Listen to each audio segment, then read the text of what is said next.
The Galactic Customs Authority had a reputation for being thorough. Some might say aggressively thorough. Others might use words that would make their mothers wash their mouths out with antimicrobial soap. Lieutenant Commander Elena Vasquez fell squarely into the second category as she stood in the security line at Nexus Station, watching a Zeltharian customs officer slowly, methodically, examine each item in a trader's luggage with the kind of attention typically reserved for defusing bombs or performing brain surgery. The line hadn't moved in 23 minutes. Elena knew this because her neural implant helpfully displayed a timer in the corner of her vision, right next to the ambient temperature, a balmy 22.3 degrees.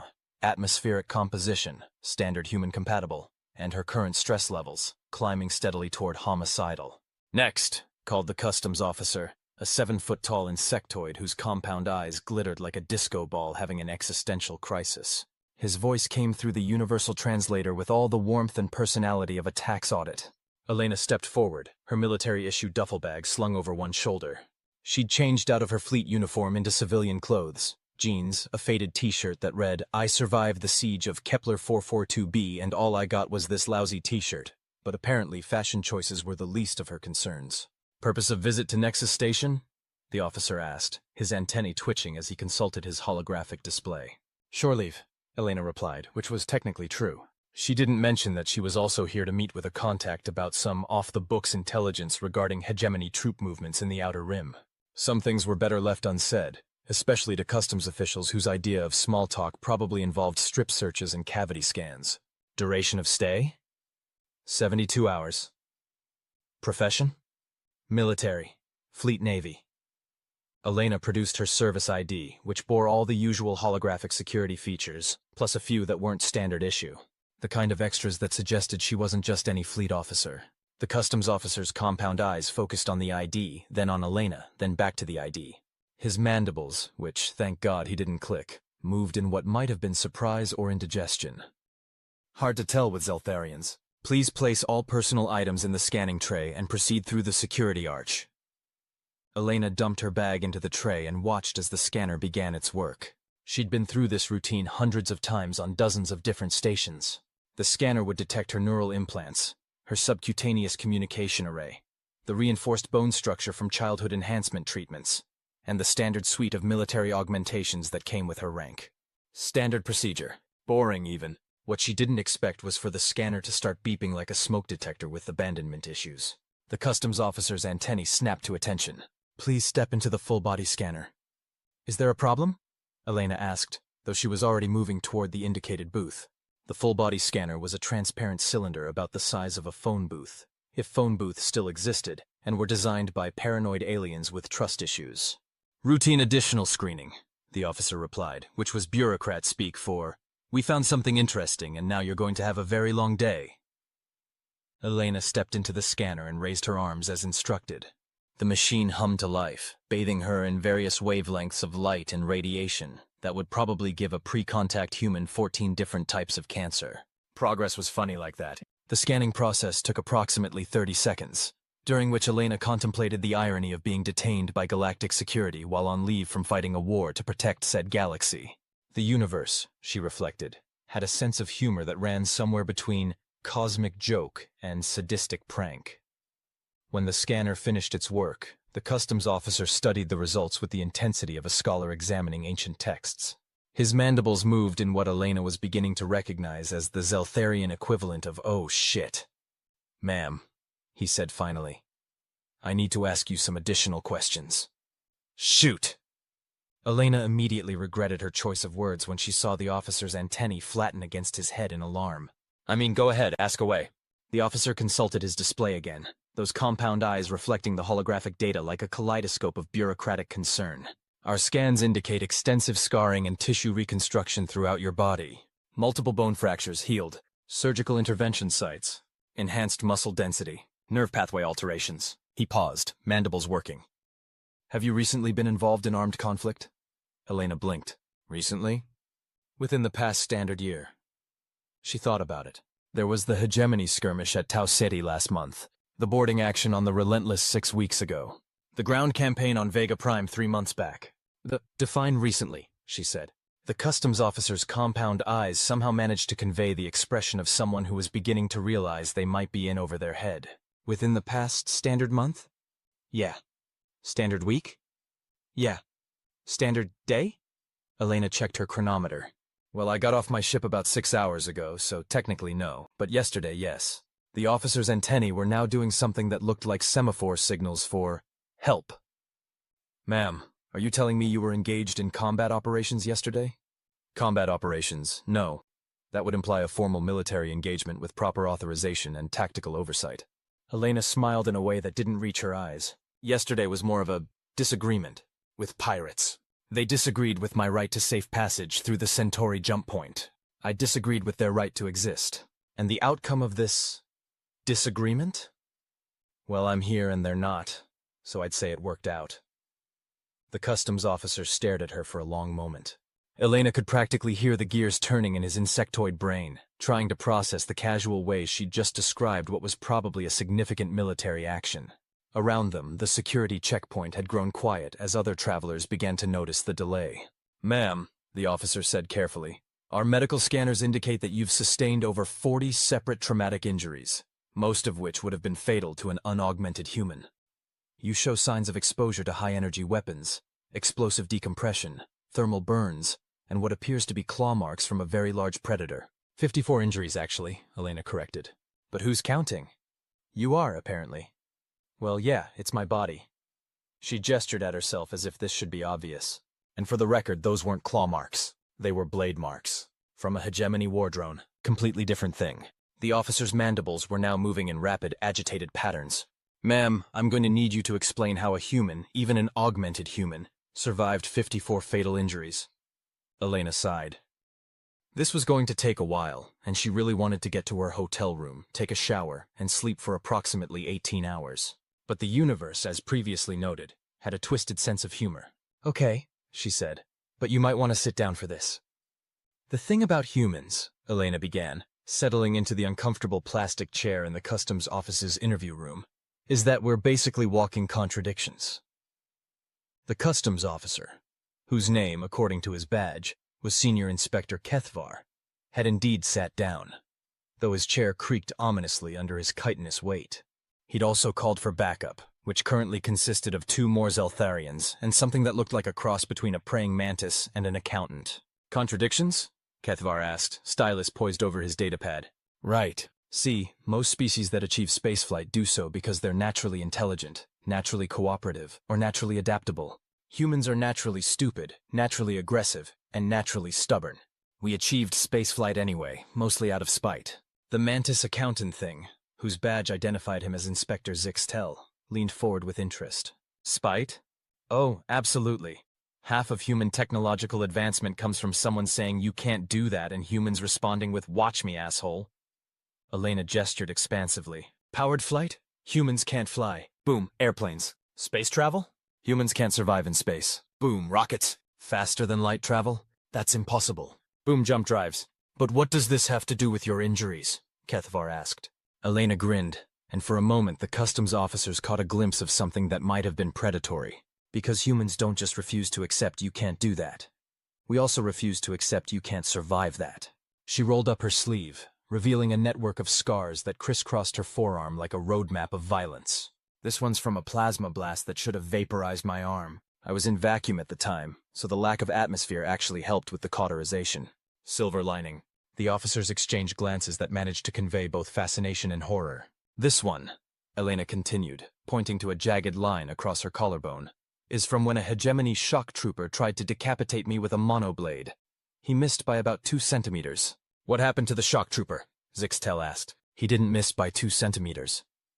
Elena pulled up her shirt slightly, revealing more scars along her ribs. These are from an improvised explosive device. I was standing about 3 meters away when it went off. The blast should have turned me into chunky salsa, but I was wearing full battle armor at the time. And that protected you? Kethvar asked hopefully. Oh no, the armor was completely destroyed, but it slowed down the shrapnel enough that it only punched holes through me instead of completely obliterating me. Modern medicine is amazing. They can fix holes. Obliteration is trickier. The customs officers were now staring at her with the kind of morbid fascination typically reserved for traffic accidents or reality television. Elena was beginning to enjoy herself. The point is, she continued, Humans have this really annoying habit of not dying when we're supposed to.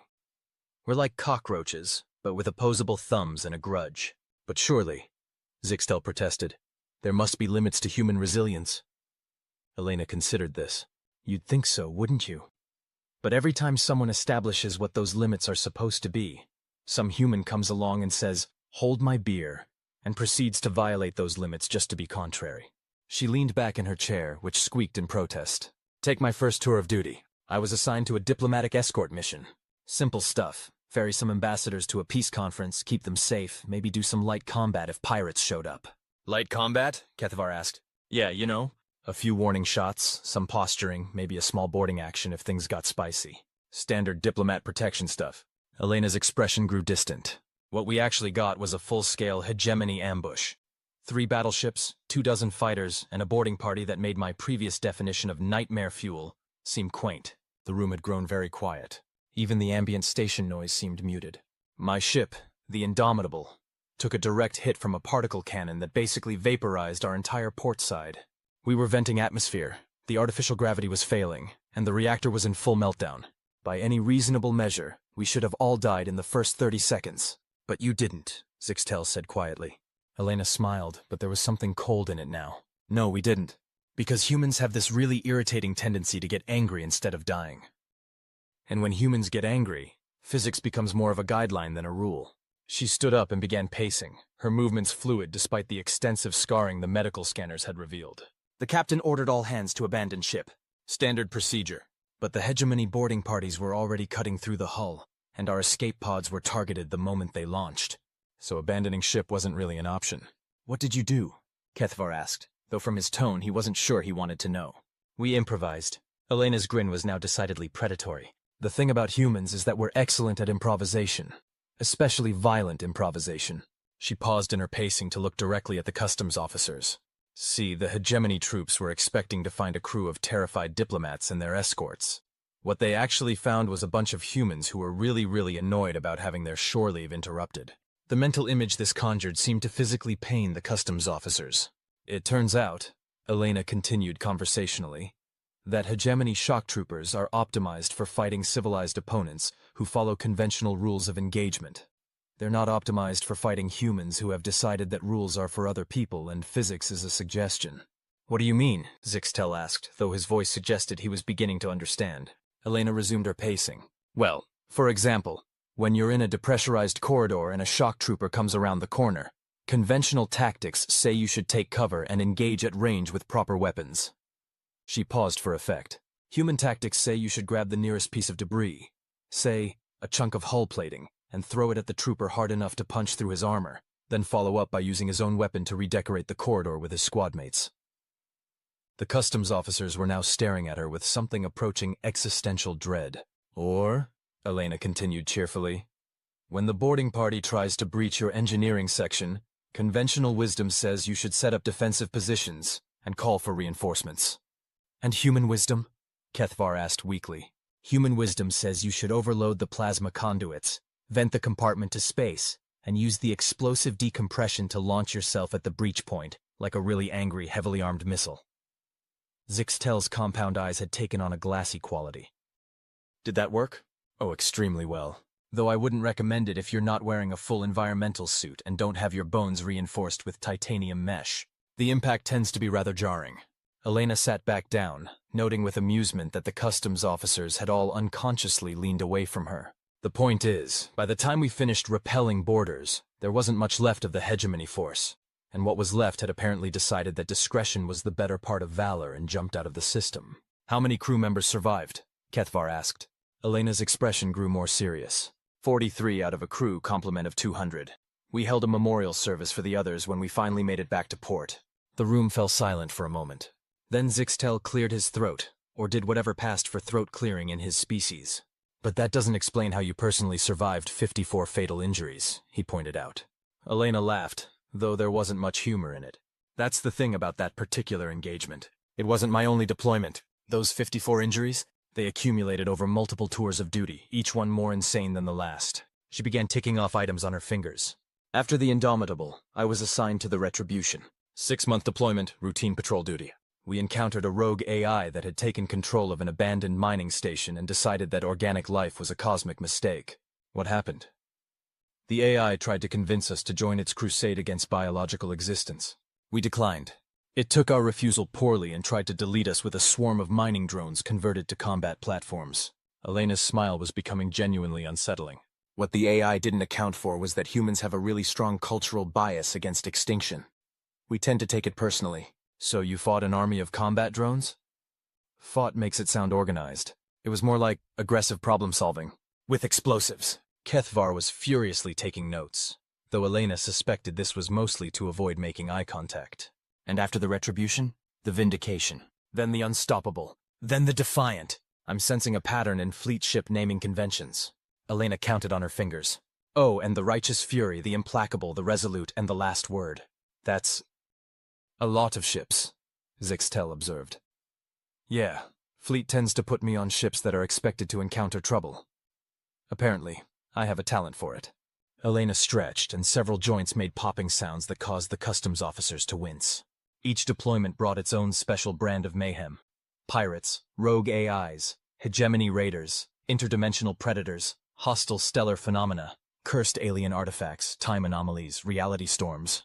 Reality storms? Kethvar interrupted. Yeah, it turns out if you mess with certain types of exotic matter in specific ways, you can cause localized breakdowns in the fundamental laws of physics. It's about as fun as it sounds, which is to say, not at all. Elena leaned forward conspiratorially. The storm we encountered in the Veil Nebula turned half my squad temporarily incorporeal. Do you know how hard it is to fight enemies when you can't actually touch anything? We had to wait for the effect to wear off while being shot at by very solid pirates. How did you survive? Spite, mostly. And the fact that when humans can't touch things, we get creative about indirect solutions. Did you know that if you time it right, you can become solid again while occupying the same space as your enemy? It turns out that's fatal for the enemy and just really uncomfortable for the human. The customs officers exchanged another look, this one clearly communicating their shared realization that they might have bitten off more than they could chew. Look, Elena said, apparently taking pity on them. I know this all sounds insane from a galactic perspective. Most species approach combat as a last resort, with careful planning and proper equipment and reasonable expectations about survival rates. She gestured at herself. Humans approach combat as a particularly violent form of creative expression. We don't plan for survival. We plan for victory, and assume we'll figure out the survival part on the fly. But how is that sustainable? Zixtel asked. Surely even human resilience has limits. Elena considered this seriously. You'd think so, and maybe it does. But every time I've encountered what should have been my limit, I've discovered that humans have this really annoying ability to just keep going. She rolled up her other sleeve, revealing more scars. This one's from when I had to manually reroute power through a plasma conduit while the ship was under fire. Third-degree burns over 60% of my body. The doctor said I should have died from shock. But you didn't, Kethvar said, though it sounded more like a plea than a statement. Nope. Turns out pain is just another form of motivation if you approach it right. And staying conscious is largely a matter of having something you're angrier about than you are hurt. Elena stood up again, this time moving toward the window that looked out over the station's main docking bay. Dozens of ships were visible. Traders, passenger liners, diplomatic vessels, and the occasional military patrol craft. The thing is, she said quietly, humans don't survive because we're particularly tough or smart or well-equipped. We survive because we're too stubborn to accept that we should be dead. She turned back to the customs officers. Every other species in the galaxy has some kind of reasonable survival instinct. When faced with overwhelming odds, they retreat, regroup, and try again with better preparation. Elena's smile was now somewhere between fondness and madness. Humans look at overwhelming odds and think, well, this should be interesting. The room fell silent again, broken only by the ambient sounds of the station and the soft scratching of Kethvar's stylus on his datapad. Finally, Zixtel spoke up. But surely this approach to combat must have consequences? Elena nodded seriously. Oh, absolutely. The psychological evaluation reports alone could fill a small library. Most fleet personnel require extensive counseling after extended combat deployments. And you? Me? Elena laughed, and for the first time since entering the customs office, it sounded genuinely amused. I require extensive counseling before combat deployments. After is too late. By then I'm already thinking about the next one. She moved away from the window and sat back down, her expression becoming more thoughtful. The truth is, humans who do what I do aren't exactly normal, even by human standards. We're the ones who volunteer for the assignments that have words like probable and casualty in the mission briefings. Why? Kethvar asked quietly. Elena was silent for a long moment, staring at her scarred hands. When she finally spoke, her voice had lost some of its earlier levity. Because someone has to, she said simply. The galaxy is a dangerous place, and there are things out there that want to hurt people. Good people, innocent people. People who just want to live their lives and raise their kids and complain about taxes and watch bad entertainment broadcasts. She looked up at the customs officers. Most humans get to be those people. They get to live normal lives because a few of us choose to live abnormal ones. And the cost? Zixtel asked.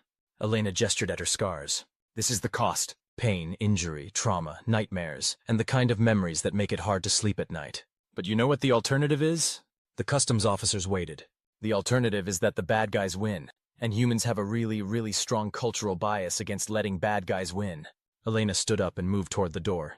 Which brings us back to why I'm here on Nexus Station, on shore leave, trying to pretend I'm a normal person for 72 hours before I go back to my ship and do it all over again. Kethvar looked down at his data pad, then back up at Elena. Are you going to tell us about the intelligence meeting with your off-books contact? Elena paused with her hand on the door handle. What intelligence meeting? The one you're here for, in addition to shore leave. Elena turned around slowly, her expression carefully neutral. What makes you think there's an intelligence meeting? Kethvar's mandibles moved in what might have been amusement. Lieutenant Commander, you're a decorated fleet officer with a service record that reads like a catalog of military disasters. You don't take shore leave on backwater trading stations. You take shore leave on resort planets with beaches and recreational facilities. Maybe I like the atmosphere here, Elena said carefully. Nexus Station's atmosphere is recycled, artificially regulated, and smells faintly of industrial lubricants, Zixtel pointed out. Elena sighed. Okay, fine. Yes, I'm here to meet with a contact. But it's not what you think. What is it then? She resumed her seat, looking suddenly tired. It's about the hegemony buildup in the Outer Rim. My contact has information about troop movements that could prevent another situation like the one I've been describing. Another war? Kethvar asked. Another war, Elena confirmed. The kind where humans have to do what we do best, which is refuse to die when we're supposed to. The customs officers were quiet for a moment, processing this. Will you prevent it? Zixtel asked finally. Elena shrugged. Maybe. Probably not. But we'll try because that's what humans do. We see a problem. We get angry about it. And then we try to solve it, usually in the most direct and violent way possible. She stood up again, this time with more purpose. But first, I need to get through customs and check into my hotel room. Unless you gentlemen have any other questions about my scars, my service record, or my psychological fitness for duty. Kethvar consulted his datapad one final time. Just one more question. Shoot. Do you ever regret it? The choice to live this kind of life? Elena considered the question seriously. Every day, she said finally. And I'd make the same choice again tomorrow. She moved toward the door again, then paused. You know what the funny thing is? What? The hegemony, the pirates, the rogue AIs, they all think they understand humans. They've studied our history, our psychology, our tactical preferences. They think they know what we're capable of. Elena's smile was now decidedly predatory. What they don't understand is that humans don't have a maximum capacity for violence. We have a minimum threshold for caring. And every time someone threatens the things we care about, we discover new and creative ways to express our disapproval. She opened the door and stepped into the hallway, then looked back at the customs officers. That's why my scars tell the story of a war, gentlemen. Because humans don't just fight wars, we are wars. We're walking, talking, stubborn-as-hell demonstrations of what happens when you threaten something we've decided to protect. And what happens if someone threatens something you care about? Kethvar called after her. Elena's voice echoed down the corridor as she walked away. They find out why the rest of the galaxy considers humans to be a force of nature rather than just another species. The hotel room was exactly what Elena had expected. Small, utilitarian, and designed by someone who thought that functional was the highest possible praise for interior decoration. The bed was regulation firm, the desk was regulation size, and the window offered a regulation view of the station's industrial sector. Perfect. Elena dropped her duffel bag on the bed, and immediately began unpacking with the efficiency of someone who had lived out of military luggage for most of her adult life. Civilian clothes went into the tiny dresser, toiletries went into the even tinier bathroom, and weapons went into various concealment spots around the room. The weapons weren't technically allowed on the station, but Elena had learned long ago that not technically allowed and impossible to smuggle aboard were two entirely different things. Besides, she was meeting with an intelligence contact in a few hours, and intelligence contacts had a disturbing tendency to be followed by people who shot first and didn't bother asking questions at all. Her neural implant chimed softly, indicating an incoming message. Elena accepted the connection and found herself looking at the face of Commander Alex Reeves, her superior officer and the closest thing she had to a friend in the fleet. "Elena," Reeves said without preamble, "please tell me you're not about to start an interstellar incident on your shore leave." "Hello to you too, Alex," Elena replied, settling into the room's single chair. "And I'll have you know that I've been on station for exactly 4 hours and haven't started anything yet." "Yet being the operative word," Reeves said dryly. "I just got a call from Galactic Customs. Something about extensive scarring and concerning responses to routine screening questions." Elena rolled her eyes. "They asked if I'd been in combat recently. I answered honestly. You told them about yesterday's pirate encounter?" "Among other things." Reeves rubbed his forehead in the universal gesture of command officers dealing with subordinates who were technically following orders while simultaneously giving them ulcers. "Elena, when customs officers ask about recent combat experience, they're looking for bar fights and sporting accidents. They're not expecting detailed accounts of single-handedly destroying entire pirate fleets." "It wasn't an entire fleet," Elena protested. "It was maybe a dozen ships, and I had help. You had an automated cargo hauler with a malfunctioning AI. The AI was very enthusiastic about ramming maneuvers."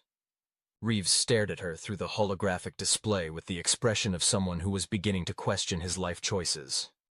"Do you understand why this might concern customs officials?" Elena considered this. "Because they're not used to dealing with humans?"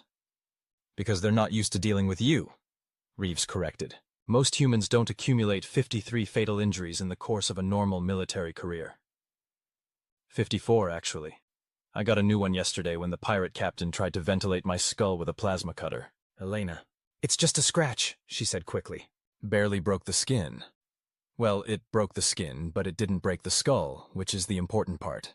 Reeves was now making the kind of face typically associated with people who were trying to decide between screaming and drinking heavily. "Please tell me your meeting with the intelligence contact won't involve any additional injuries." "I can't make that promise," Elena said seriously. "You know how these things go. Intelligence contacts have a way of attracting trouble. Then at least promise me you'll try to keep collateral damage to a minimum." Elena grinned. "Define minimum." The holographic connection flickered as Reeves apparently considered throwing his communicator across the room. "Elena, I'm serious. The last time you had an intelligence meeting, it resulted in the complete destruction of a hegemony listening post, a diplomatic incident with 3 different species, and a formal complaint from the Galactic Peace Corps about excessive use of explosive ordnance in civilian areas. In my defense," Elena said, "the listening post was in an abandoned sector. The diplomatic incident was resolved without bloodshed, and the Peace Corps complaint was completely unfair. I used exactly the right amount of explosive ordnance for the situation." "You turned a minor intelligence gathering operation into a small war." "A very small war," Elena corrected. "More of a skirmish, really, and we won, which is the important thing." Reeves was quiet for a moment, probably counting to 10 in several different languages. When he spoke again, his voice had taken on the carefully modulated tone of a man who was trying very hard to remain professional. "Elena, I need you to understand something. The brass is getting nervous about your approach to problem solving." Elena's expression grew more serious. "What kind of nervous?" "The kind where they're starting to wonder if maybe you should be transferred to a nice, quiet desk job somewhere safe, where the most dangerous thing you might encounter is a paper cut." "Alex, you know I'd die of boredom in a desk job." "Yes, and that's what worries them. Because when you get bored, you start looking for ways to make your life more interesting, and your definition of interesting tends to involve explosions." Elena was quiet for a moment, digesting this. The idea of being sidelined, of being declared too dangerous or too unstable for active duty, was genuinely troubling. Not because she was afraid of being discharged. She had enough commendations and combat citations to ensure a comfortable retirement. But because she knew that somewhere out there, good people were in danger, and she wouldn't be able to help them. "What do I need to do?" she asked finally. "Complete the shore leave without incident," Reeves said. "Have your meeting with the intelligence contact. Gather whatever information they have about hegemony troop movements. File a proper report through appropriate channels. And do all of this without starting a war, destroying any space stations, or accumulating any additional fatal injuries. That's a lot of conditions. Elena, the alternative is spending the rest of your career evaluating supply requisitions on a base somewhere in the inner systems. Elena shuddered. Supply requisitions were the kind of mind-numbing bureaucratic torture that made combat look like a pleasant vacation. Okay, she said finally. I'll be good. Define good, Elena grinned. I'll try not to break anything that isn't already trying to kill me. Reeves sighed. I suppose that's the best I can hope for. Just try to remember that not every problem can be solved with violence. Of course not, Elena agreed. Some problems require explosives. The connection terminated before Reeves could respond, leaving Elena alone in her austere hotel room. She checked her chronometer, 3 hours until her meeting with the intelligence contact. Enough time to grab some food, scout the meeting location, and mentally prepare herself for whatever fresh hell was about to unfold.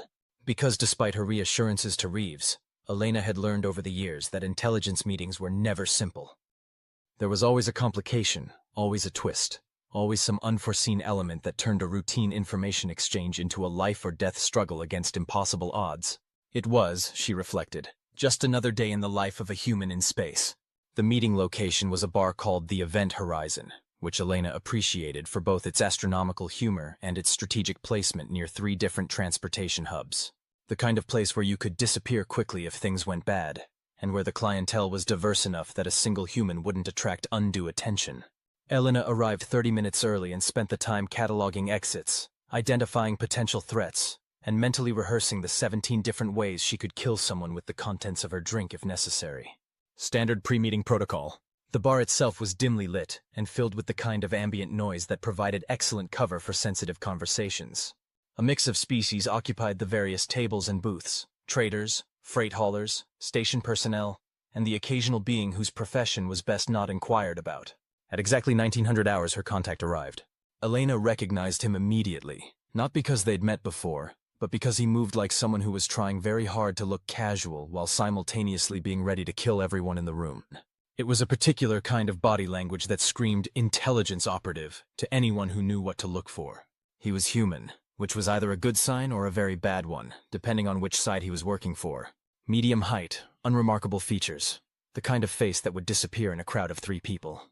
He wore civilian clothes that were just expensive enough to suggest success, but not so expensive as to attract attention. He ordered a drink at the bar, something local and probably alcoholic, then made his way over to Elena's table with the carefully practiced movements of someone who had done this many times before. Mind if I sit? He asked, though he was already pulling out the chair. Depends, Elena replied. Are you here to give me information or shoot me? Information, preferably, though the night is young. He settled into the chair and took a sip of his drink, making a face that suggested it tasted like industrial solvent. Agent David Sterling, Galactic Intelligence Division.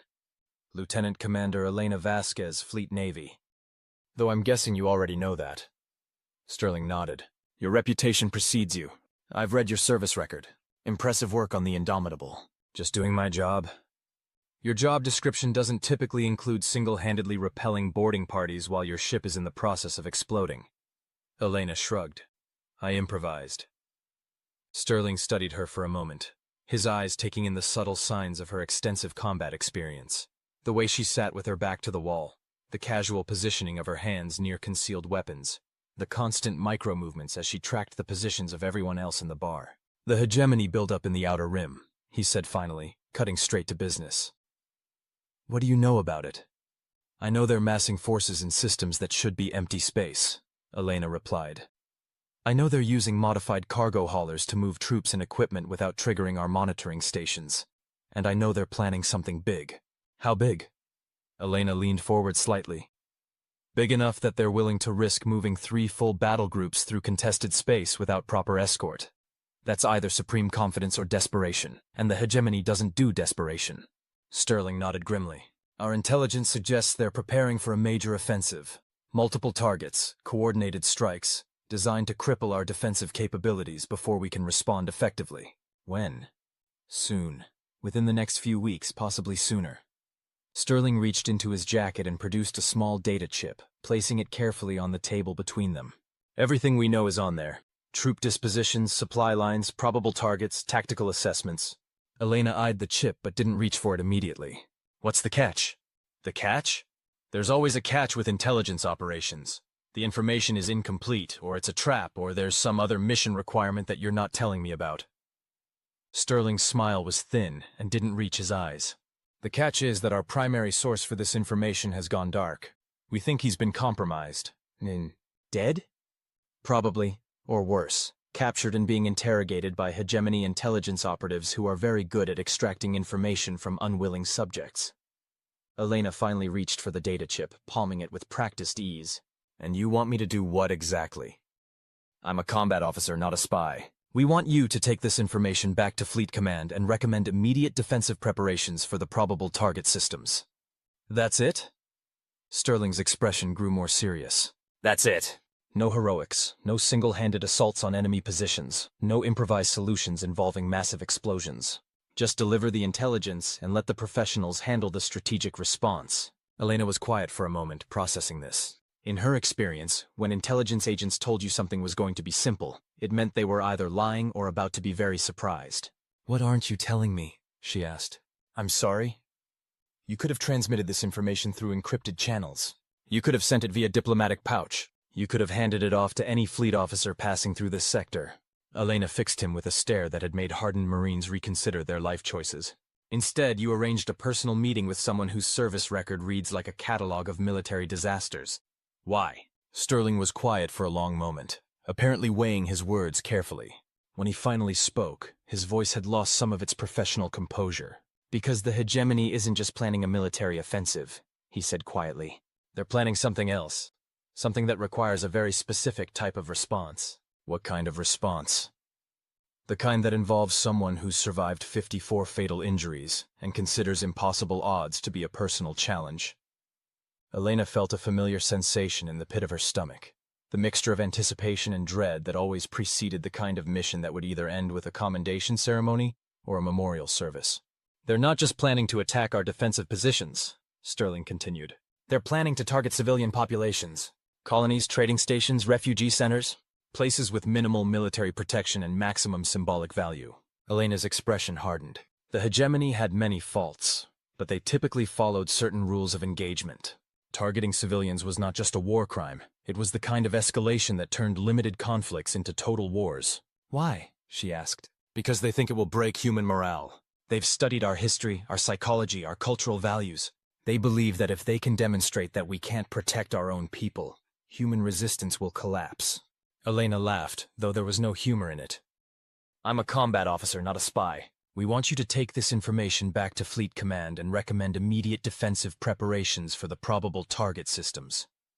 That's it? Sterling's expression grew more serious. That's it. No heroics, no single-handed assaults on enemy positions, no improvised solutions involving massive explosions. Just deliver the intelligence and let the professionals handle the strategic response. Elena was quiet for a moment, processing this. In her experience, when intelligence agents told you something was going to be simple, it meant they were either lying or about to be very surprised. What aren't you telling me? She asked. I'm sorry? You could have transmitted this information through encrypted channels. You could have sent it via diplomatic pouch. You could have handed it off to any fleet officer passing through this sector. Elena fixed him with a stare that had made hardened Marines reconsider their life choices. Instead, you arranged a personal meeting with someone whose service record reads like a catalog of military disasters. Why? Sterling was quiet for a long moment, apparently weighing his words carefully. When he finally spoke, his voice had lost some of its professional composure. Because the hegemony isn't just planning a military offensive, he said quietly. They're planning something else, something that requires a very specific type of response. What kind of response? The kind that involves someone who's survived 54 fatal injuries and considers impossible odds to be a personal challenge. Elena felt a familiar sensation in the pit of her stomach, the mixture of anticipation and dread that always preceded the kind of mission that would either end with a commendation ceremony or a memorial service. They're not just planning to attack our defensive positions, Sterling continued. They're planning to target civilian populations, colonies, trading stations, refugee centers, places with minimal military protection and maximum symbolic value. Elena's expression hardened. The hegemony had many faults, but they typically followed certain rules of engagement. Targeting civilians was not just a war crime, it was the kind of escalation that turned limited conflicts into total wars. Why? She asked.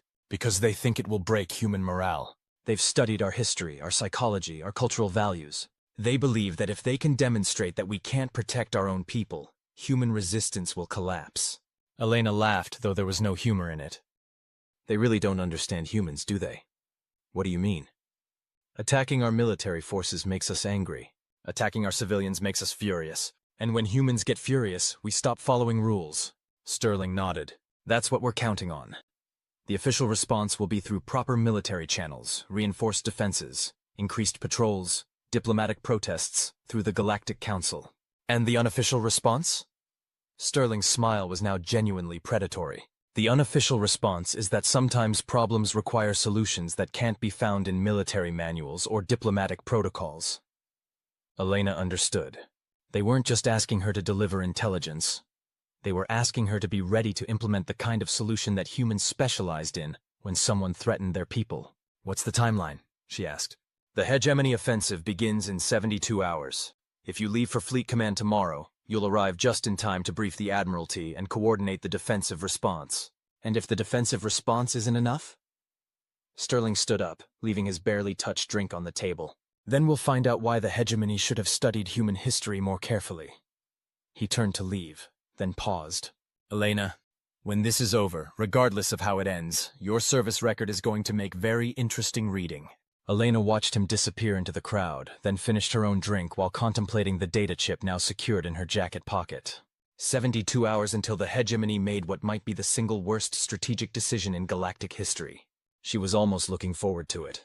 Elena's hotel room felt smaller when she returned, probably because it now contained the weight of impending galactic conflict. She sat on the edge of the bed and plugged the data chip into her personal tablet, watching as the encrypted files unpacked themselves into a comprehensive picture of hegemony military preparations. The intelligence was extensive and detailed. Satellite reconnaissance, intercepted communications, agent reports, analysis of supply movements, and troop deployments.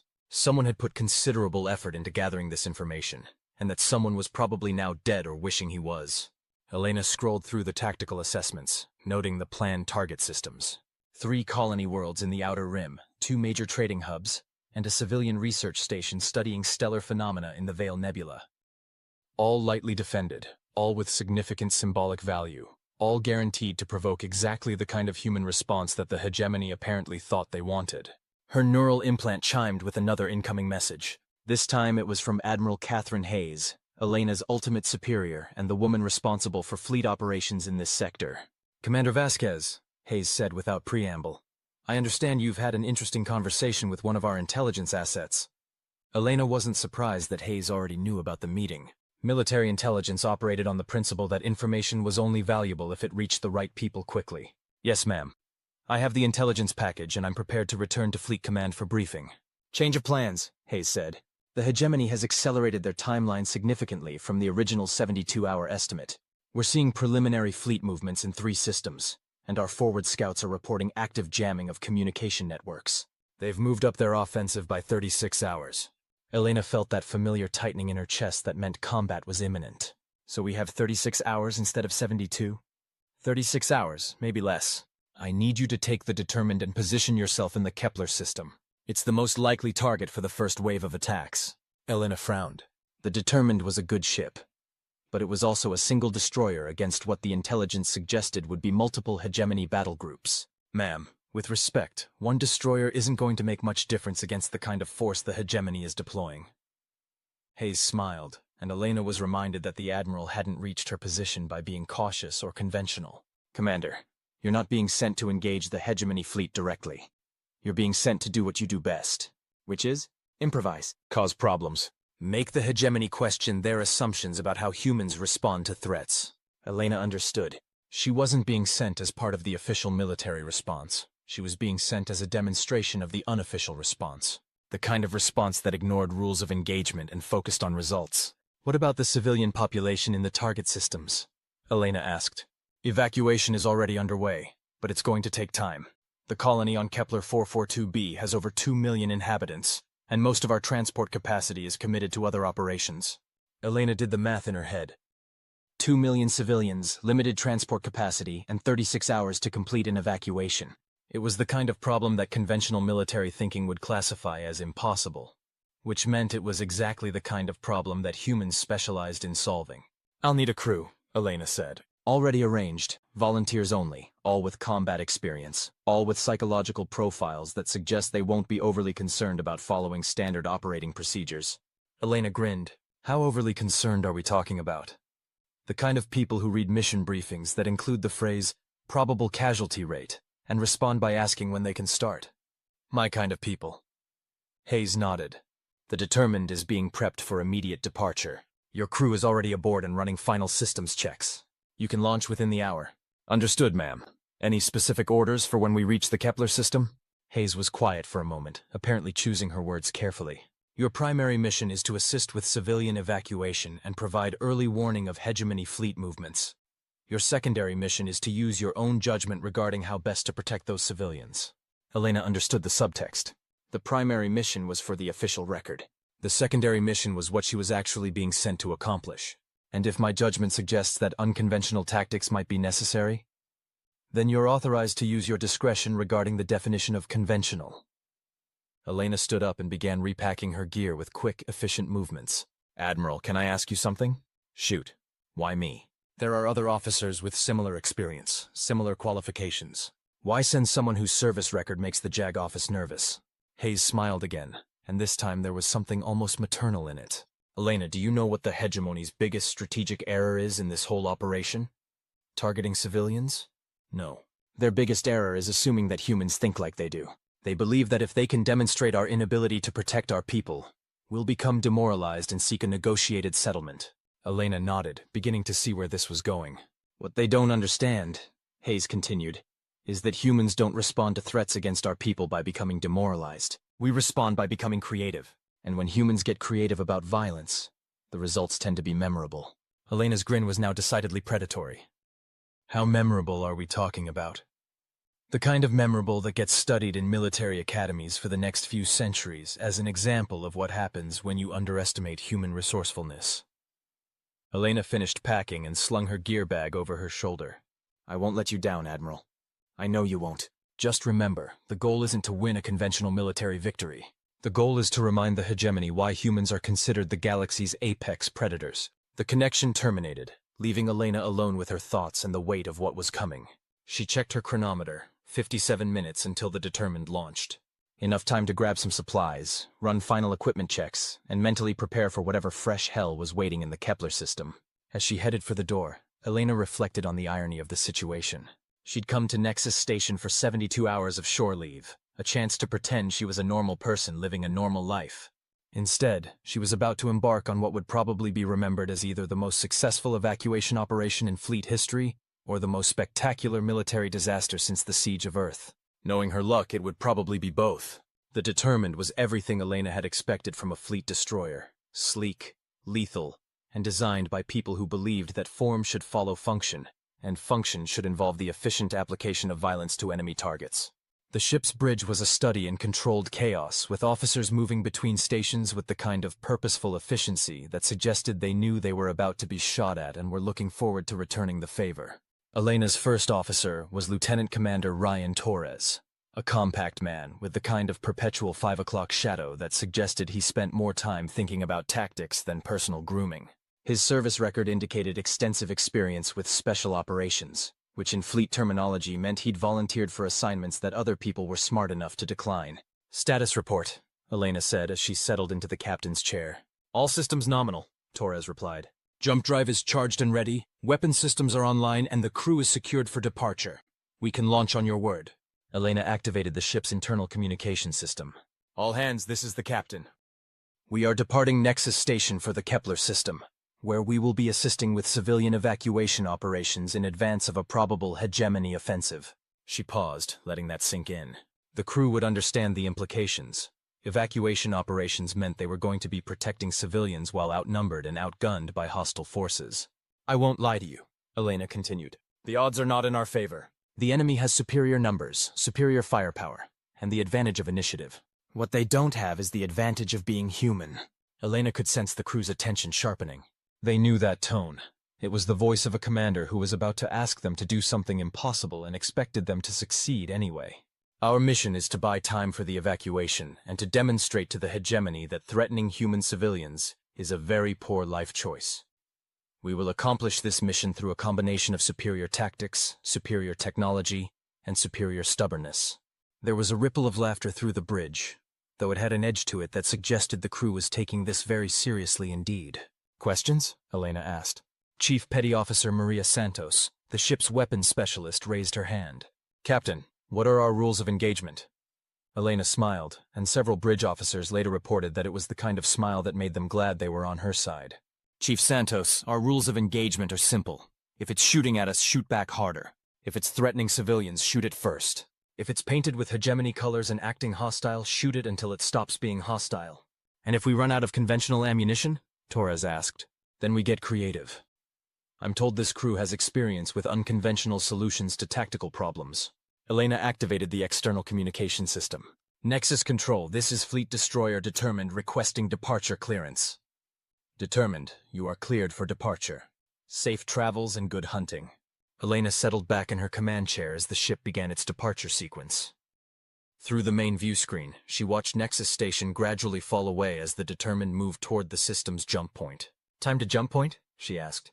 18 minutes at current speed, Torres replied. Elena nodded and activated her personal communicator, connecting to the ship's intelligence officer, Lieutenant Rebecca Kim. Kim, I need you to review everything we know about hegemony tactics and find me their weaknesses. Ma'am, hegemony forces don't really have tactical weaknesses in the conventional sense. They're well-trained, well-equipped, and they follow proven strategies that have been successful in dozens of previous campaigns. Then find me their unconventional weaknesses. Every military force has assumptions about how their enemies will behave. I want to know what assumptions the hegemony is making about us. There was a pause as Kim considered this. Well, their tactical doctrine assumes that enemy forces will attempt to engage them directly, using conventional formations and traditional strategies. And if we don't? If we don't follow conventional tactics, their response protocols become less effective. They're trained to counter specific types of attacks, not to adapt to completely unexpected approaches. Elena smiled. That's what I wanted to hear. Start thinking about ways we can violate their expectations. Any particular areas of focus? All of them. I want options for space combat, ground operations, electronic warfare, psychological operations, and anything else you can think of. The more unconventional, the better. Elena terminated the connection and turned her attention to the tactical display, which showed the current positions of fleet forces throughout the sector. It wasn't encouraging. The hegemony would have significant numerical superiority in any direct engagement, which meant that direct engagement was off the table. Torres, she said, when we reach the Kepler system, I want you to prepare the ship for extended operations without resupply. How extended? Assume we're going to be cut off from fleet support for at least a week, possibly longer. Torres nodded grimly. Extended operations meant they'd be on their own, with whatever resources they could carry or improvise. It was the kind of scenario that conventional military doctrine classified as avoid at all costs. Captain, the navigation officer called out, we're approaching the jump point. Elena felt the familiar tension that preceded a jump to hyperspace. No matter how many times you did it, there was always the possibility that something would go wrong, and you'd emerge from the jump as a cloud of rapidly expanding particles. Execute jump, she ordered. The stars outside the view screen elongated into brilliant streaks as the Determined entered hyperspace, carrying Elena and her crew toward what would probably be remembered as either their finest hour or their final mission. In the 17 hours it would take to reach the Kepler system, Elena planned to review every aspect of hegemony tactical doctrine and find ways to use their own assumptions against them. After all, humans had been fighting asymmetric wars for thousands of years. It was what they did best.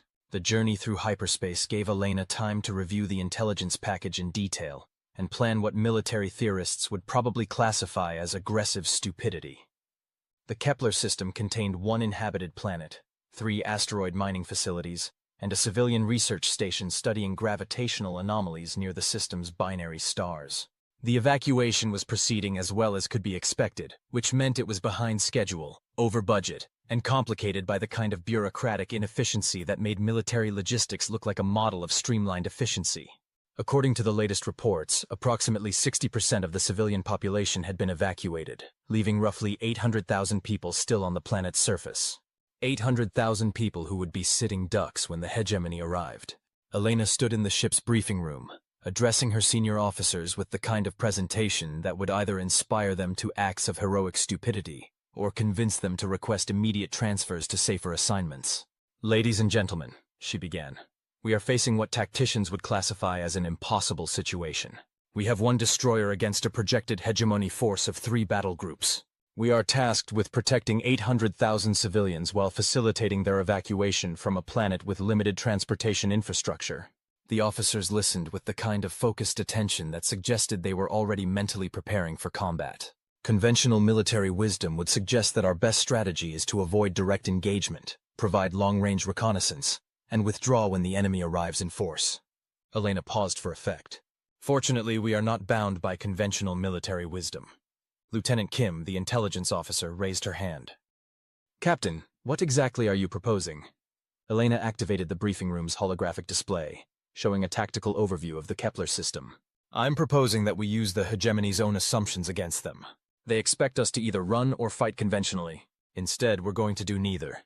She highlighted several points on the display. "The hegemony's tactical doctrine assumes that enemy forces will attempt to defend strategic positions using standard defensive formations.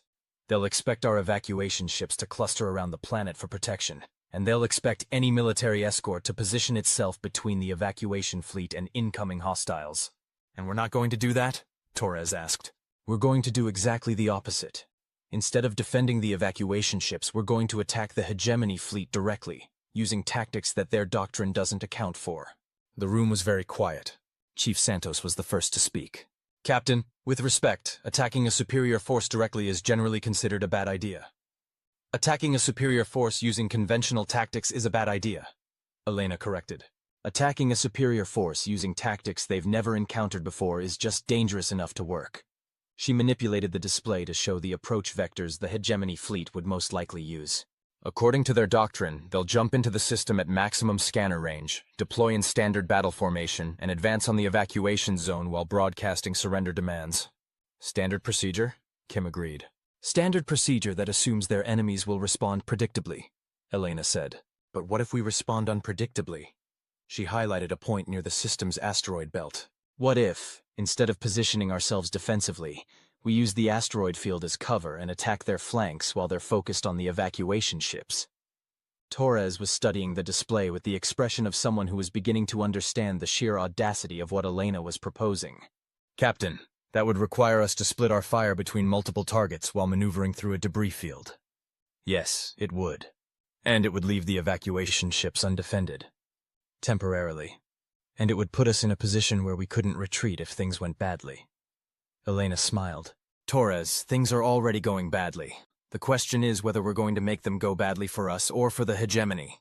Lieutenant Kim was running calculations on her personal tablet.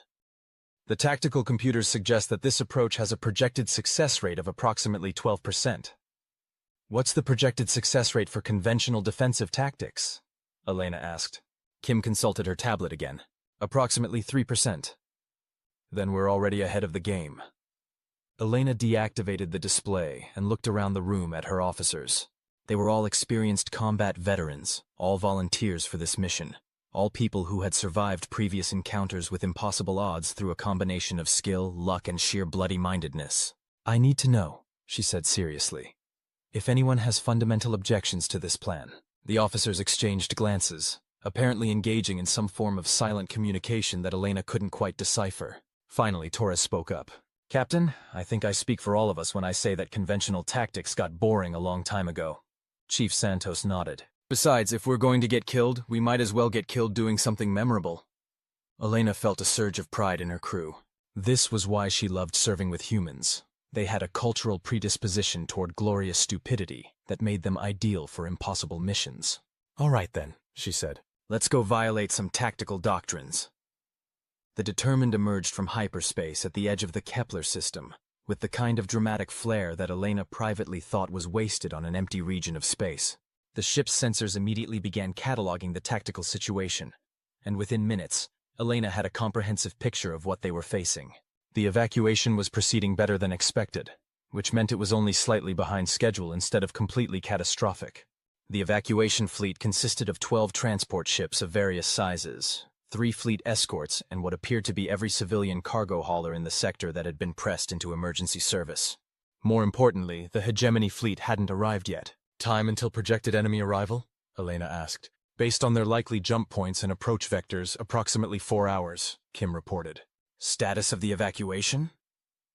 73% complete. At current rates, they'll need another 6 hours to evacuate the remaining population. Elena did the math in her head. The hegemony would arrive with a 2-hour advantage, which in military terms meant the evacuation was probably doomed unless something dramatic changed the tactical equation.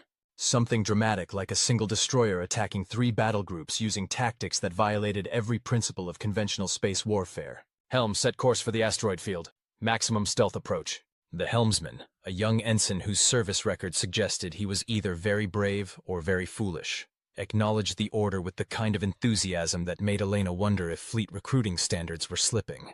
As the Determined moved deeper into the system, Elena reviewed the final details of her plan. It was, she had to admit, almost certainly going to get them all killed. But it was also going to be spectacular, and if they were very lucky and very clever, it might actually work. Captain, Torres said quietly, the crew is ready for combat operations.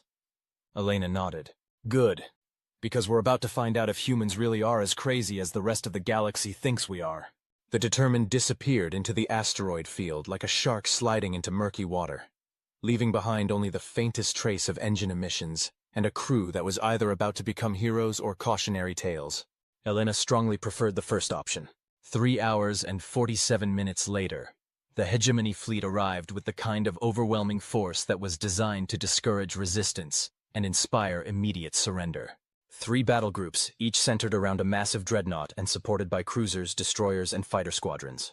Enough firepower to sterilize a planet or reduce a space station to its component atoms. Elena watched their arrival from the concealment of a particularly large asteroid, the Determined's passive sensors tracking the enemy formation as it deployed in textbook fashion. Standard approach, standard formation, standard tactical doctrine that had served the hegemony well in dozens of previous campaigns.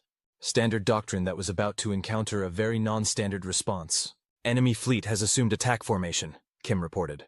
They're broadcasting surrender demands to the evacuation fleet.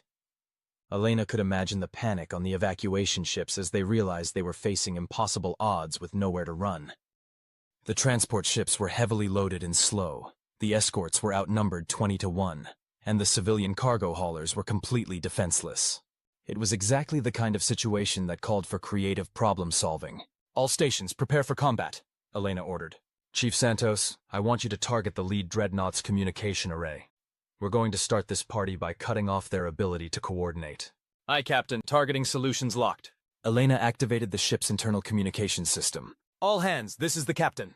In approximately 30 seconds, we are going to attack a hegemony battle group using tactics that our tactical computers classify as inadvisable.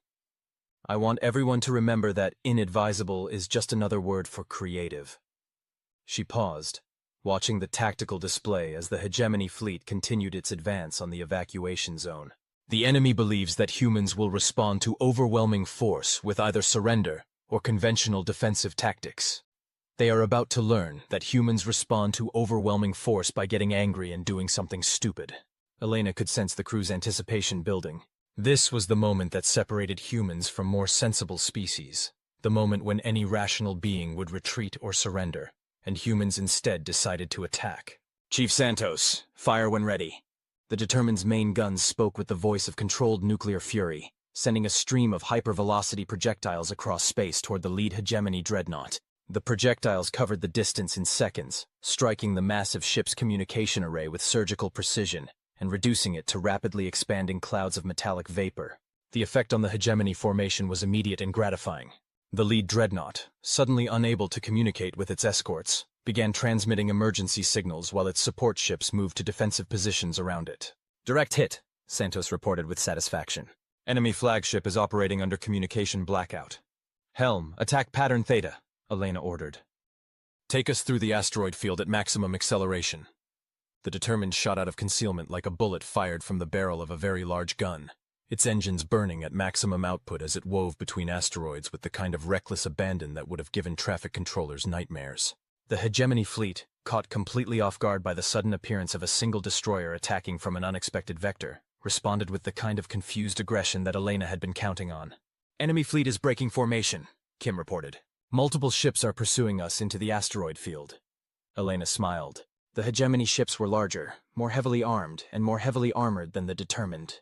But they were also less maneuverable, and maneuverability was about to become very important. Chief Santos, target the nearest cruiser. Full spread, maximum yield. The determined's missile tubes launched their deadly cargo with mechanical precision, sending a dozen guided projectiles toward the pursuing hegemony cruiser. The cruiser's defensive systems responded immediately, filling space with interceptor fire and electronic countermeasures. 7 of the missiles were destroyed before reaching their target. 3 were spoofed by electronic warfare and detonated harmlessly in empty space. 2 reached the cruiser and detonated against its armored hull with enough force to crack continents. Enemy cruiser is showing significant damage, Kim reported. They're falling back toward the main formation. Elena felt the familiar surge of adrenaline that came with successful combat. 1 enemy ship damaged, dozen more to go, and they were just getting started. Helm, bring us around for another pass. Chief Santos, target their destroyer screen. What followed was the kind of running battle that would be studied in military academies for decades afterward, as an example of either brilliant tactical innovation or magnificent insanity. The determined wove through the asteroid field like a deadly dancer, appearing from behind cover to strike at enemy ships before disappearing again into the maze of rock and ice. The hegemony fleet, designed for conventional space battles in open space, found itself struggling to adapt to combat in a debris field where their superior firepower was negated by the need to avoid destroying the very asteroids that their enemy was using for cover. Elena's plan was working perfectly, which meant it was probably about to go spectacularly wrong. "Captain!" Torres called out. "Enemy reinforcements are jumping into the system." 2 additional battle groups approaching from Vector 77 Mark IV. Elena checked the tactical display and felt her stomach drop. 2 additional battle groups meant the hegemony had committed 5 times more force to this operation than intelligence had predicted.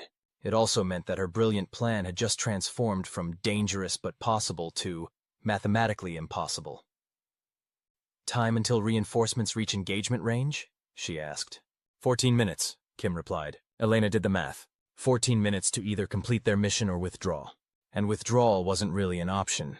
The evacuation fleet still needed at least an hour to complete the evacuation, and someone had to buy them that time, which meant the determined was about to transition from audacious attack to heroic last stand.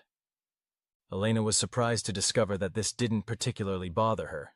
"All stations," she announced, "we have additional enemy forces inbound. This changes our tactical situation from challenging to interesting." She could hear nervous laughter from several bridge stations. "Chief Santos, I want you to prepare our entire remaining missile inventory for simultaneous launch. We're going to make our next attack count." "Aye, Captain. 47 missiles ready for launch." Elena studied the tactical display, looking for the perfect moment to commit everything they had left. The hegemony fleet was beginning to adapt to their unconventional tactics, and the window for effective surprise was closing rapidly. "Helm, plot an intercept course for the enemy flagship. Maximum acceleration, straight line approach." Torres looked up from his console with concern. "Captain, that approach will take us directly through the enemy formation. We'll be under fire from every ship in their fleet." "That's the idea," Elena replied. "Sometimes the best defense is to be too close for the enemy to shoot at you safely." She activated the ship's communication system one final time. "All hands, this is the captain.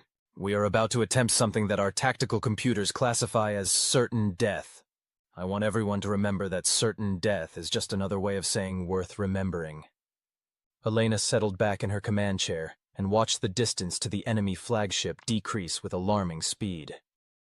Around them, space filled with the light of weapons fire as every ship in the hegemony fleet focused their attention on the small, fast destroyer that was apparently trying to ram their flagship. "Chief Santos," Elena said as the determined plunged into the heart of the enemy formation. "Launch everything we have. Full spread, all targets." The determined's missile tubes emptied themselves in a single devastating salvo that turned the space around the ship into a constellation of deadly projectiles. 47 missiles spread out across the enemy formation like the fingers of an angry god, each one seeking its own target with single-minded determination. The hegemony fleet's response was immediate and overwhelming. Point defense systems opened fire from every ship, filling space with a web of interceptor beams and defensive fire. But there were too many missiles coming from too many directions, and even the hegemony's advanced defensive systems couldn't stop them all. Elena watched with grim satisfaction as explosions blossomed across the enemy formation. The lead dreadnought took 3 direct hits to its engine section, sending the massive ship into an uncontrolled tumble. Two cruisers disappeared in expanding balls of superheated plasma. A destroyer simply ceased to exist, vaporized by a missile that struck its ammunition storage. Direct hits on multiple targets, Santos reported. Enemy formation is in disarray. But the Determined was paying the price for its audacious attack. Enemy fire was converging on their position from every direction, and even Elena's legendary luck couldn't protect them from this kind of concentrated firepower. "Hull breach on Deck 7, Torres called out. "We're venting atmosphere." "Particle beam hit on the port engine nacelle," the engineering officer reported. "We've lost 40% of our acceleration capability." Elena felt the ship shudder around her as more enemy fire found its mark. The Determined was tough, but it wasn't invincible, and they were rapidly approaching the limits of what any ship could endure. "Captain," Kim said urgently, "the evacuation fleet is reporting 96% completion. They need another 20 minutes to evacuate the remaining civilians." 20 minutes. Elena looked at the tactical display and realized with perfect clarity that the Determined didn't have 20 minutes. At their current rate of damage accumulation, they'd be dead in space within 10 minutes, possibly sooner, which meant they needed to do something that would buy the evacuation fleet the time they needed. Something dramatic. Something that would distract the entire hegemony fleet long enough for the civilians to escape. Something that would probably involve the complete destruction of the Determined and everyone aboard her. Elena activated the ship's internal communication system for what she suspected would be the last time. "All hands, this is the captain. The evacuation fleet needs 20 more minutes to complete their mission. We are going to give them those 20 minutes. She paused, choosing her words carefully. "What we are about to attempt will probably be remembered as either the most successful evacuation cover operation in fleet history, or the most spectacular example of tactical insanity ever recorded. Possibly both." Elena could sense the crew's attention focusing, despite the chaos of combat around them. "I want everyone to understand that what happens next is voluntary. Anyone who wants to abandon ship and take their chances with the escape pods has my permission to do so." The bridge was silent except for the sounds of damage control teams and the constant vibration of enemy weapons fire striking their hull. "No takers?" Elena asked. "Good, because we're about to find out what happens when humans decide that physics is optional." She turned to the engineering officer. "Chief Ramirez, I need you to overload the main reactor and route all available power to the engines and weapons systems." Chief Ramirez, a compact woman whose service record suggested she had an unhealthy relationship with dangerous technology, grinned with anticipation. "How much of an overload are we talking about, Captain?"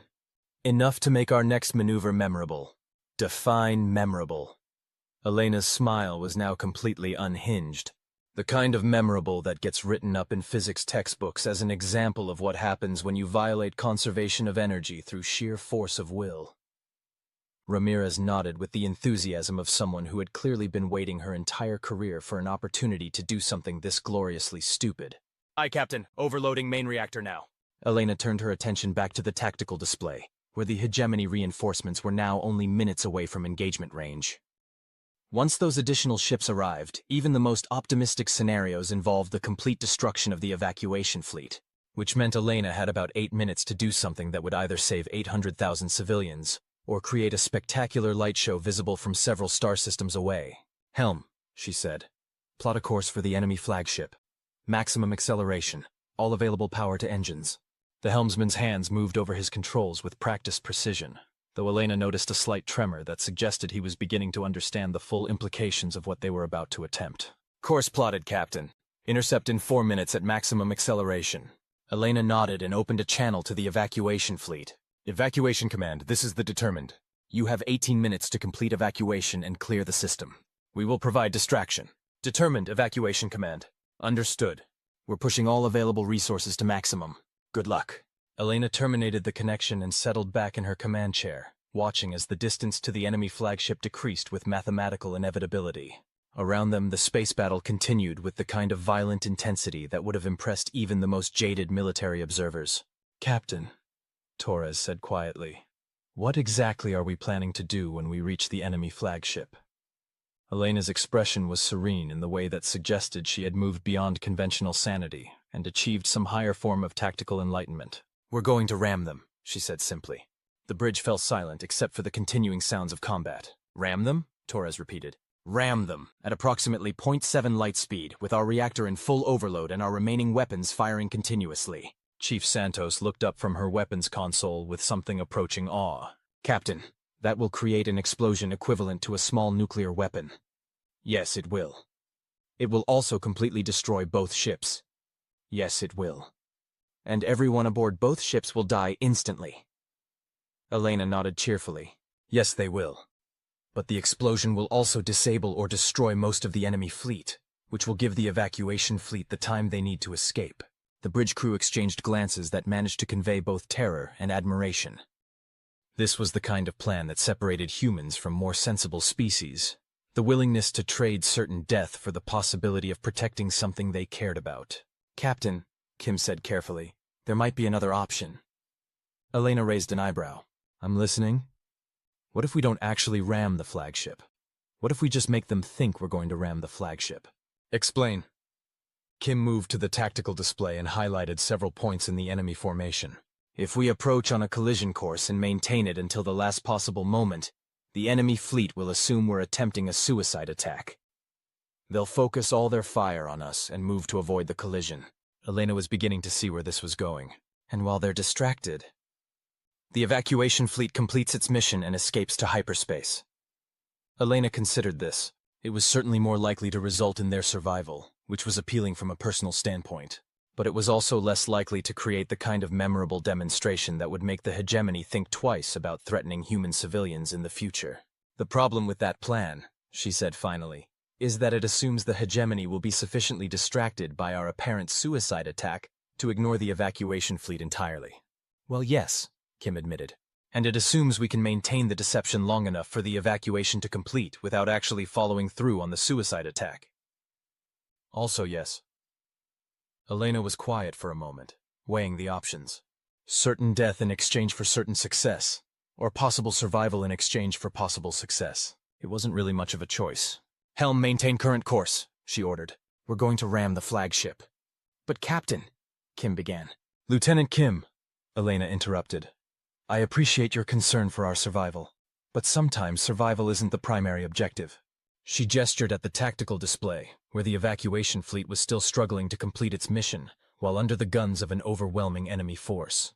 There are 800,000 civilians down there who are counting on us to buy them the time they need. I will not fail them because I was too concerned about my own survival to do what needs to be done. Elena activated the ship's communication system one final time. All hands, this is the captain. In 3 minutes, we will impact the enemy flagship at high velocity. The explosion will be visible from several star systems, and will probably be remembered as either the most successful military sacrifice in human history, or the most spectacular example of human stubbornness ever recorded. She paused, looking around the bridge at her crew. They were all young, all skilled, all people who had volunteered for this mission knowing that it would probably be their last. I want everyone to understand that serving with you has been the greatest privilege of my career. You are the finest crew I have ever had the honor to command, and I could not ask for better people to stand with at the end. Elena could see tears in some eyes, determination in others, and in all of them, the kind of resolve that had made humans the galaxy's most feared warriors. 2 minutes to impact, the helmsman reported. Elena opened a final channel to the evacuation fleet. Evacuation command, this is the determined. Recommend immediate withdrawal to minimum safe distance. We are about to create a very large explosion. Determined evacuation command. We copy. Evacuation is 99% complete. Final transports are lifting off now. Elena felt a surge of satisfaction. They had done it. The evacuation was complete. The civilians were safe, and the hegemony was about to learn a very expensive lesson about the consequences of threatening human populations. 1 minute to impact, the helmsman called out. Elena watched the enemy flagship grow larger on the main view screen, its massive bulk filling their field of view as the Determined closed the final distance at relativistic speed. The hegemony ship was firing desperately, trying to destroy the incoming destroyer before it could complete its suicide run. But it was too late. Physics was now in control, and physics was notoriously unsympathetic to last-minute changes of heart. 30 seconds to impact. Elena closed her eyes and thought about the 800,000 people who would live to see another day because her crew had been willing to die for them. It was, she reflected, not a bad way to end a career. 10 seconds to impact. Elena opened her eyes and smiled. Chief Santos, fire everything we have left. The Determined's remaining weapons fired in a final, defiant salvo as the ship closed the last few hundred meters to the enemy flagship. For a brief moment, the two ships were so close that Elena could see individual hull plates on the hegemony dreadnought. Then physics took over, and the Determined struck the enemy flagship at approximately 70% of light speed. The explosion was, as Elena had predicted, visible from several star systems. Epilogue: Admiral Catherine Hayes stood in the Memorial Garden on Fleet Command Station, reading the names carved into the black granite wall. The memorial had been constructed to honor the crews of ships lost in the line of duty, and it had recently acquired several new names. The names of the Determined's crew. Hayes paused at Elena Vasquez's name, remembering the young officer who had somehow managed to turn what should have been a military disaster into one of the most successful evacuation operations in fleet history. The final after-action reports had made for interesting reading. 1 destroyer against 5 hegemony battle groups, protecting 800,000 civilians while outnumbered 50-1. The official report had classified the Determined's final action as a successful tactical sacrifice that resulted in the complete evacuation of civilian personnel and significant damage to enemy forces. The unofficial report had used words like magnificent, insane, and the most human thing ever recorded. "Admiral?" a voice said behind her. Hayes turned to find Commander Torres approaching, his arm in a medical sling, and his face bearing the kind of scars that suggested recent explosive decompression. "Commander Torres," Hayes said, "I thought you were still in the medical bay." "I was discharged this morning," Torres replied. "The doctors say I'm fit for duty, though they recommend avoiding explosive decompression for the next few weeks." Hayes smiled. "How are the rest of the survivors? Healing?" "We were lucky. The escape pods launched just before impact, and the explosion actually helped accelerate us away from the enemy fleet. Of the Determined's crew of 137, we lost 43, including the captain." Hayes nodded soberly. 43 lives lost, but 800,000 saved. The mathematics of war were never pleasant, but sometimes they were clear. "The hegemony?" she asked. "Complete withdrawal from the sector," Torres reported. "They lost 2 dreadnoughts, 4 cruisers, and 6 destroyers in the engagement. More importantly, they lost their appetite for targeting human civilian populations." "And Captain Vasquez?" Torres was quiet for a moment, apparently choosing his words carefully. "The captain stayed aboard the Determined to ensure that our final attack succeeded. She could have used the escape pods, but she chose to remain at her post." Hayes understood. Elena had made the choice that human commanders had been making for thousands of years, to sacrifice herself for the people under her protection. "There's something else," Torres continued. "We recovered the ship's log from one of the escape pods. The captain's final entry. You should probably read it." He handed Hayes a datapad containing the Determined's final log entries. Hayes scrolled to Elena's last personal log and began reading. "Captain's personal log, final entry. We are 3 minutes from impact with the enemy flagship. The evacuation is complete, the civilians are safe, and we have successfully demonstrated to the hegemony that threatening human populations is a very poor life choice. I want to go on record as saying that serving with this crew has been the greatest honor of my life. They are the finest people I have ever known, and they represent everything that is best about humanity: courage, sacrifice, and the willingness to do what is right regardless of the personal cost. To whoever reads this log, remember that humans did not become the galaxy's apex predators through superior technology or overwhelming numbers. We became apex predators because we are willing to do whatever it takes to protect the things we care about. And we care about everything. The explosion should be visible from several star systems. I hope it sends the right message." "End log." Hayes finished reading and stood quietly for a moment, processing Elena's final words. Then she noticed something carved into the granite below Elena's name, a small inscription that hadn't been there before. She chose to be a war rather than let others suffer one. Hayes smiled. It was, she thought, the most human epitaph imaginable. Behind her, the stars continued their ancient dance, unaware that one small corner of the galaxy had become a slightly safer place because a stubborn human had decided that physics was optional and mathematics was negotiable. Somewhere in the darkness between the stars, the hegemony was learning a lesson that would be remembered for generations. Never threaten something that humans have decided to protect. The consequences are illuminating. The end.